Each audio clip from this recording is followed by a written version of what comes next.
Selamat datang kembali teman-teman di channel Cahani Nalar, channel yang berbicara seputar filsafat atau hal-hal yang sifatnya pemikiran. Kali ini saya ingin membicarakan seputar bagaimana perkembangan pemikiran di dalam tradisi filsafat itu, mulai dari era klasik sampai kontemporer ya. Kita mengenal istilah misalnya kosmosentris, kemudian teosentris, antroposentris, logosentris, dan belakangan mungkin adalah bahasa sentris ya, atau biasa dikenal dengan istilah language turn. Dalam kesempatan ini, saya akan mencoba membahas tahapan-tahapan perkembangan sejarah pemikiran tersebut.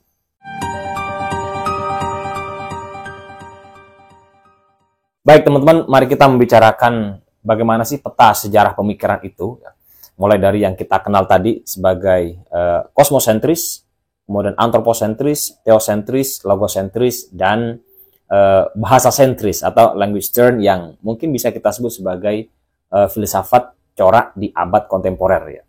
Baik, kita mulai. Biasa pertama itu dikenal dengan istilah kosmosentris.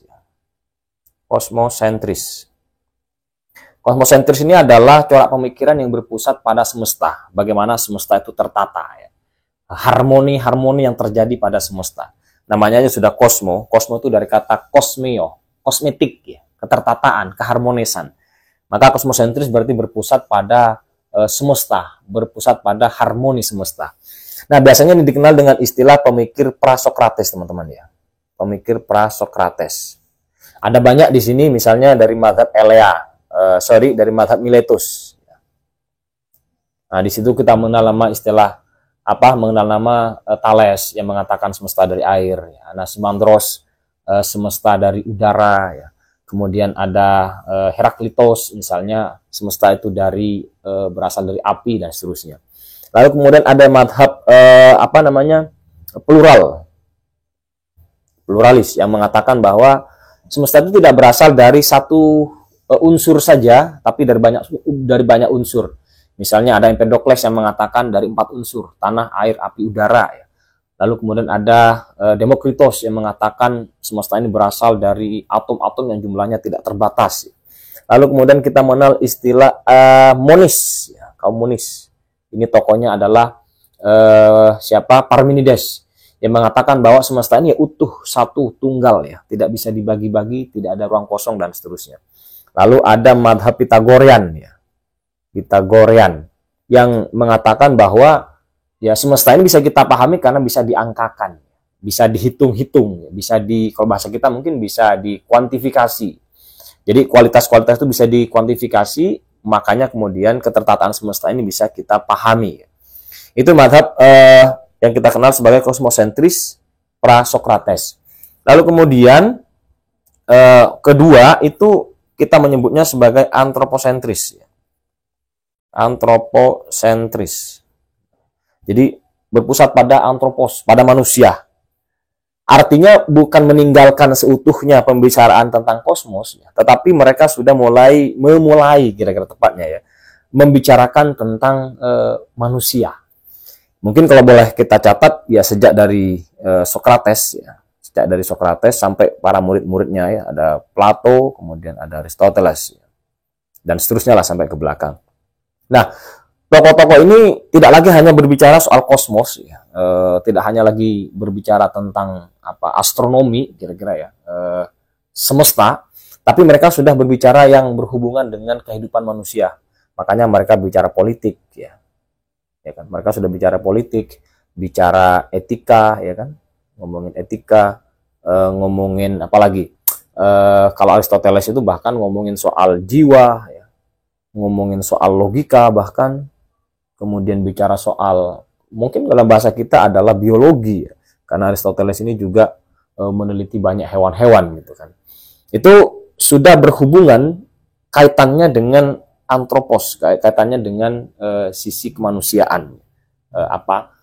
Bagaimana manusia hidup, kira-kira begitu ya. Tidak lagi hanya semesta saja, karena kalau pada kosmosentris manusia dianggap ya bagian yang sangat kecil dari semesta aja. Tetapi kalau pada antroposentris sudah melihat ada dunia kecil ya. Kalau ada kosmos kira-kira maka ada makrokosmos, maka ada mikrokosmos ya. Dan manusia adalah mikrokosmosnya. Kira-kira sudah berbicara di tahapan itu. Lalu kemudian ini mungkin kosmosentris sama antroposentris ini merentang dari abad 6 ya, sebelum Masehi sampai abad ke-6 Masehi menurut saya ya. Sampai kemudian sekolahnya Plato, akademia itu nanti ditutup oleh Kaisar Agustinus ya dari Konstantinopel, salah satu kaisar Romawi. Maka di sejak itulah kemudian lahir yang kita kenal sebagai teosentris.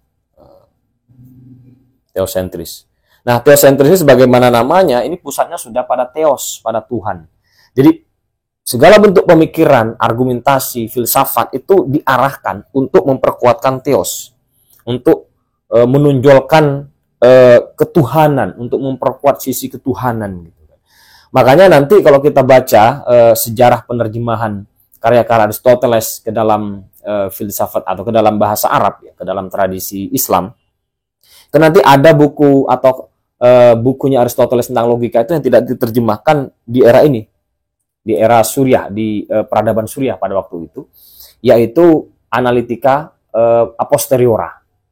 Kalau mungkin sekarang adalah logika ilmiahnya. Ya. Kenapa tidak diterjemahkan? Karena itu dianggap berbahaya kepada teos, berbahaya kepada agama. Sehingga yang terjemahkan ya hanya misalnya kategoria, analitika priora, kemudian sofistika, ya, kemudian topika, ya itu aja yang diterjemahkan. Tetapi yang lain-lain dari itu tidak, terutama yang analitika posteriora itu tidak terjemahkan. Baru nanti diterjemahkan dan disyarahi secara bagus itu oleh Al-Farabi namanya di dalam tradisi pemikiran Islam itu sekitar abad ke-7 Masehi. Ya. Nah, teosentris ini merentang berarti sekitar abad 6 Masehi sampai abad ke-15 lah ya, Masehi. Nah, yang paling mencolok memang di dalam teosentris ini adalah yang kita kenal sebagai okasionalisme ya. Okasionalisme. Okasionalisme ini mengatakan bahwa segala sebab dari segala sesuatu itu ya Tuhan gitu. Tuhan. Tidak ada penyebab lain di semesta ini. Sehingga kalau kita memanaskan memanaskan air di atas kompor gitu kan. Itu yang bikin panas bukan api, tapi ya intervensi Tuhan gitu. Kalau kita minum obat karena kita sakit kepala misalnya lalu kita sembuh, maka yang menyembuhkan bukan obatnya. Yang menyembuhkan adalah Tuhan. Yang terjadi di semesta ini hanya rangkaian peristiwa yang dalam bahasa David Hume barangkali adalah asosiasi ide-ide, tahapan-tahapan dari proses beli obat, kira-kira minum obat, kemudian obat itu bereaksi dalam tubuh kita, kemudian sebagian imun kita menguat, gitu aja. Tapi sembuhnya itu adalah Tuhan. Jadi okasionalisme itu sebetulnya bukan tidak percaya sebab akibat, ya, tetapi dia meletakkan sebab utama pada setiap peristiwa yang terjadi itu pada Tuhan. Nah, teman-teman kalau mau membahas okasionalisme ini baca bukunya Majid Fakhri, judulnya Occasionalism. Di situ dia membahas bagaimana pandangan okasionalisme Thomas van Aquinas. Nah, tradisi Barat memang ya abad tengah, teosentris ini biasa kita kenal sebagai abad tengah atau Dark Age, abad ke-8 kira-kira. Abad ke-8 mungkin karena ditinjau dari perkembangan sains belakangan, maka pada saat itu sains kemudian meredup kira-kira begitu, tidak dipakai karena semuanya disandarkan kepada teos, pada Tuhan.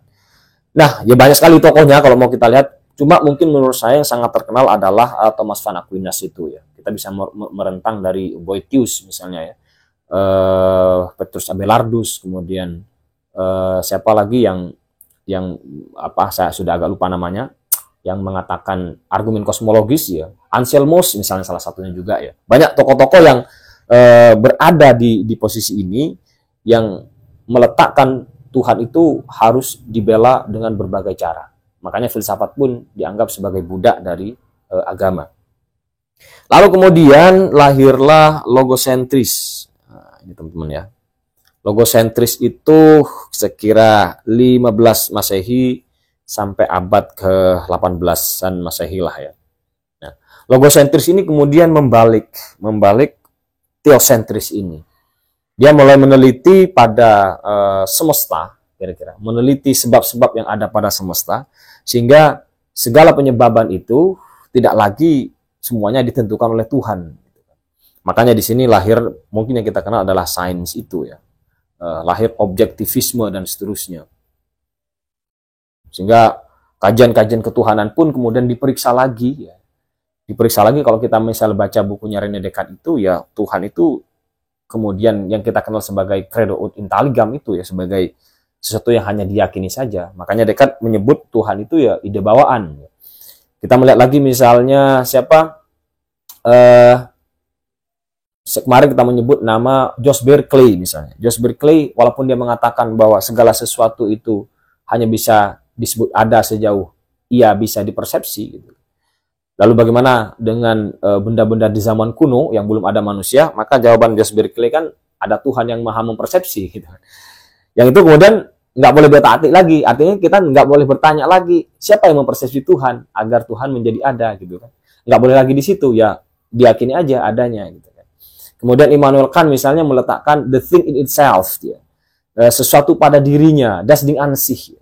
Di situ menjadi ruang metafisika yang sangat luas yang mungkin dalam bahasa kita hari ini ya Tuhan kemudian diletakkan di sana sebagai pseudoscience. Gitu. Nah selebihnya dijelaskan secara saintifik, secara objektif. Ya. Penelitian-penelitian kemudian dilakukan, pembuktian-pembuktian argumentatif tidak lagi hanya untuk membela Tuhan, tapi juga membela sisi manusiaan berdasarkan riset-riset yang sebab-sebabnya itu tidak lagi diasalkan kepada Tuhan. Lalu kemudian yang kelima, mungkin biasa kita kenal filsafat kontemporer ya. Kalau saya bilang tadi adalah linguistic turn ya. Linguistic turn, palingan pada bahasa. Nah, di dalam tradisi ini para pemikir itu sudah mulai gelisah ya. Karena para pemikir sebelumnya mengumpulkan atau menyampaikan ide-ide besar di dalam filsafat itu ya, soal metafisika, soal politik, soal etika ya. Banyak sekali ide-ide besarnya. Soal sains. Lalu kemudian para filsuf di abad ini, ya, abad ke-19 sampai sekarang kira-kira, mereka memeriksa jangan-jangan bahasa yang kita gunakan untuk menjelaskan beragam pemikiran ini tidak bisa atau tidak sepenuhnya menjelaskan realitas yang kita jelaskan itu. Artinya jangan-jangan bahasa itu terbatas. Makanya kemudian nanti ada dua aliran menurut saya yang sangat terkenal di sini, yang biasa kita kenal sebagai filsafat analitik ya. Filsafat analitik, kemudian ada filsafat kontinental. Kontinental. Nah, filsafat analitik ini yang percaya bahwa bahasa itu masih mampu merepresentasikan realitas secara keseluruhan. Cuma tidak semua realitas yang bisa direpresentasikan pada bahasa. Realitas-realitas metafisik tidak bisa. Ya. Bahasa itu terbatas pada bahasa yang kalau dalam bahasa kita adalah bahasa konstatif. Bahasa yang misalnya begini, jelas, gitu. Subjeknya ada aku, misalnya melihat pohon di kebun misalnya. Jadi bahasa ini bisa di cross check gitu. Akunya ada, pohonnya ada, kebunnya ada. Maka inilah yang disebut dengan bahasa yang mampu merepresentasikan realitas. Tapi kalau yang aku melihat malaikat, aku melihat jin kayak gitu nggak bisa. Itu dianggap di luar batas sains. Pada titik itu bahasa tidak mampu. Nah, tetapi kalau filsafat kontinental ini lebih sublim lagi ya. Bahkan dia sudah berbicara hal-hal yang enigmatik, hal-hal yang misterius dari kehidupan manusia itu. Malah kalau ini cenderung konstruktif terhadap bahasa, kalau filsafat analitik itu cenderung konstruktif terhadap bahasa, kalau filsafat kontinental ini cenderung dekonstruktif terhadap bahasa. Sehingga makna pada bahasa itu justru nggak diyakini. Apa maknanya bahasa? Siapa yang bisa menentukan? Makna dari meja misalnya apa? Meja adalah tempat untuk menulis, enggak juga ya. Bisa tempat duduk, bisa tempat tidur, segala macam. Sehingga makna itu terus bergeser. Nah, kalau pada filsafat analitik ini kita mengenal nama-nama yang tentu saja ya ada Frege ya. Kemudian ada Rudolf Carnap ya. Kemudian ada nama Wittgenstein ya. Barangkali masuk juga di sini adalah Bertrand Russell. Sementara kalau filsafat kontinental ini yang menggunakan bahasa untuk meleburkan makna, ya kita yang paling terkenal adalah tentu saja Jean-Jacques Derrida ya. Kemudian ada Roland Barthes dan kawan-kawannya. Itu palingan bahasa yang berkembang di abad kontemporer. Tetapi sebetulnya tidak hanya dua ide besar filsafat di abad kontemporer ini sebetulnya. Tentu saja kita masih mengenal ada fenomenologi, Husserl, kemudian kita mengenal ada eksistensialisme, mulai dari Heidegger sampai Jean-Paul Sartre. Dan yang paling khas lagi adalah di abad kontemporer ini sudah membicarakan yang kita kenal sebagai filsafat ilmu. Itu yang mungkin tidak ditemukan di era teosentris, antroposentris, dan kosmosentris. Tetapi di abad kontemporer ini sudah mulai membicarakan bagaimana sih sebenarnya ilmu pengetahuan itu. Apa yang menjadi syarat sah bagi ilmu pengetahuan itu. Makanya banyak sekali ya, ada Karl Popper misalnya bicara bahwa syarat ilmu pengetahuan itu harus bisa diverifikasi. Banyak sekali saya sudah membahas di beberapa video sebelumnya ketika saya memberikan kritik-kritik terhadap cara pandang guru gembul ya ketika mendefinisikan apa itu ilmiah. Jadi saya kira ini teman-teman, ini mungkin bukan peta detail ya, tapi peta umum. Jadi kalau kita misalnya terbang ke langit lalu melihat benda-benda di bawah itu kira-kira yang tergambarkan yang besar-besar kira-kira begitu. Nah, dalam sejarah pemikiran filsafat kira-kira seperti ini secara umum. Lalu di mana kemudian letak pemikiran atau sejarah pemikiran filsafat Islam? Nah, filsafat Islam itu mulai berkembang sebetulnya di abad ke-7, berarti di posisi ini ya, abad ke-7 sampai abad ke-12-an lah ya, Masehi, itu mulai berkembang. Tetapi coraknya barangkali berbeda ya, tidak teosentris dalam arti menjadikan ketuhanan itu murni sebagai keyakinan keagamaan yang tidak boleh diargumentasikan oleh apapun. Malah filsafat Islam atau tradisi pemikiran Islam, terutama dari Al-Kindi, Al-Farabi, Ibnu Sina, kemudian Ibnu Rus, itu justru memberikan penguatan-penguatan argumentatif terhadap tidak hanya sains, tetapi juga bagaimana keterhubungan sains itu dengan yang metafisika, yang ilahi itu. Makanya kita mengenal istilah emanasi, kita mengenal istilah al-faid ya dalam bahasa Arabnya itu. Kita mengenal akal 1, akal 2, akal 3 dan seterusnya, misalnya itu yang dirumuskan dengan bagus oleh Al-Farabi misalnya, walaupun dia juga terinspirasi dari Plotinus dalam sejarah pemikirannya. Tetapi ada satu sosok mungkin yang okasionalismenya agak kental, dalam hal ini adalah Al-Ghazali. Al-Ghazali. Ini juga yang dibahas oleh Majid Fakhri di dalam bukunya Occasionalism itu, bagaimana kemudian Al-Ghazali ini juga meletakkan okasionalisme, bahwa Tuhan itu mampu menjadi sebab dari segala hal yang konkret ini. Itu juga yang kemudian dianggap oleh banyak orang, Al-Ghazali itu membuat tradisi pemikiran Islam itu mundur secara sains, katanya begitu. Namun demikian masih layak diperdebatkan menurut saya, karena Al-Ghazali menulis banyak, termasuk menulis logika ya, bahkan di beberapa kesempatan Al-Ghazali juga bilang bahwa orang yang kemudian tidak punya ilmu pengetahuan ya dia diragukan keagamaannya, pengetahuan agamanya, keabsahan agamanya ya kemudian kita ragukan gitu.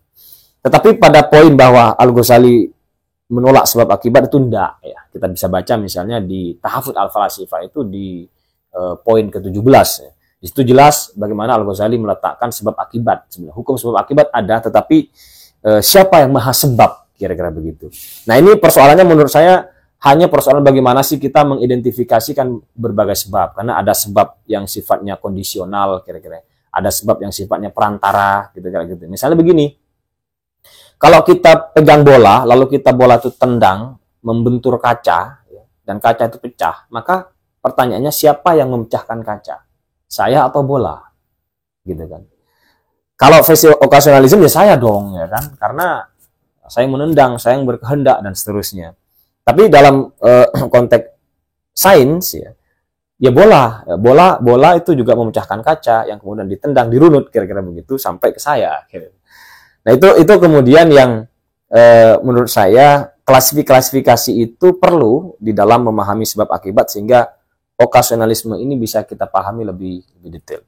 Nah, ini posisi filsafat Islam. Nah, pada posisi ini sebetulnya dari abad ke-7 sampai ke-12 ini boleh kita sebut tradisi keislaman itu punya sejarah tersendiri yang sangat besar ya.